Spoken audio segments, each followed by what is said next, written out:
श्रीनिवास रामानुजन की प्रतिभा। श्रीनिवास रामानुजन इतिहास के सबसे महान गणितीय दिमागों में से एक थे।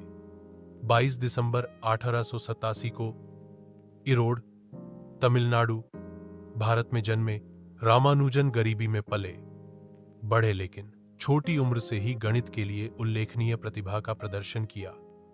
जब तक वह एक किशोर था, तब तक उसने उन्नत त्रिकोणमिति में महारत हासिल कर ली थी और बिना किसी औपचारिक प्रशिक्षण के अपने स्वयं के प्रमेय विकसित किए थे। रामानुजन ज्यादातर स्व शिक्षित थे।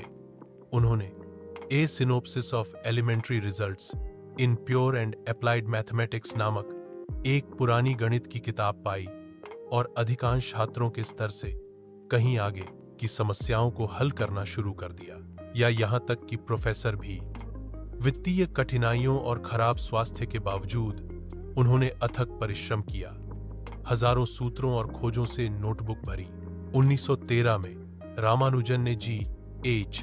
को एक पत्र लिखा। H.R.D. इंग्लैंड में कैम्ब्रिज विश्वविद्यालय के एक प्रमुख गणितज्ञ। हार्डी रामानुजन के काम से चकित थे और उन्होंने उन्हें इंग्लैंड आमंत्रित किया। हालांकि पहले हिचकिचाते हुए रामानुजन 1914 में कैम्ब्रिज गए। यहां उन्होंने और हार्डी ने एक साथ काम किया और रामानुजन की प्रतिभा को वैश्विक गणितीय समुदाय द्वारा मान्यता दी गई। रामानुजन ने संख्या सिद्धांत, अनंत श्रृंखला जारी रखने में अभूतपूर्व योगदान दिया। भिन्न और मॉड्यूलर रूप। उनके कुछ सूत्र इतने उन्नत थे कि आज भी वैज्ञानिक उनका उपयोग क्वांटम भौतिकी और ब्लैक होल सिद्धांत जैसे क्षेत्रों में करते हैं। अपनी सफलता के बावजूद रामानुजन संघर्ष करते थे। स्वास्थ्य समस्याओं से जूझ रहे थे, जो ठंडी अंग्रेजी जलवायु और शाकाहारी भोजन की कमी से और बिगड़ गई। 1919 में वह भारत लौट आए, लेकिन उनका स्वास्थ्य गिरता रहा।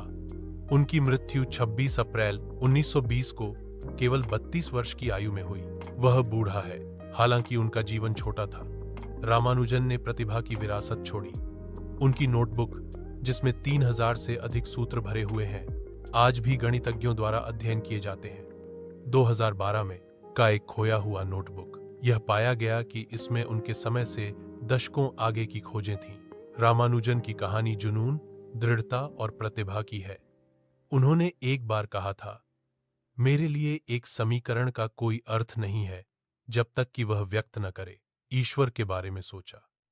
आज उन्हें न केवल एक गणितज्ञ के रूप में मनाया जाता है, बल्कि कठिनाई का सामना करने पर भी बड़े सपने देखने की प्रेरणा के रूप में मनाया जाता है।